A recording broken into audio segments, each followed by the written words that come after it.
সন্তান দিলেন জন্ম থেকে যার হার্টের সমস্যা।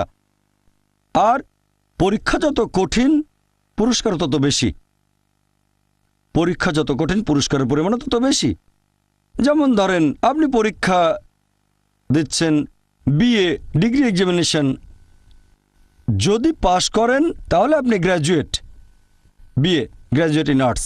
তবে যদি এমবিবিএস পরীক্ষায় পাশ করেন তাহলে গ্র্যাজুয়েট হবেন, নামের আগে ডক্টর বসাবেন, ডক্টর। কিন্তু এমবিবিএস পরীক্ষায় পাশ করা এটা বিএ পরীক্ষায় পাশ করার চেয়ে অনেক বেশি কঠিন। তাহলে পরীক্ষা যত কঠিন পুরস্কারও তত বেশি। হতে পারে আল্লাহ এই বাবা মাকে সাধারণ বেহেশতে পাঠাতে চান না, পাঠাবেন জান্নাতুল ফেরদৌসে।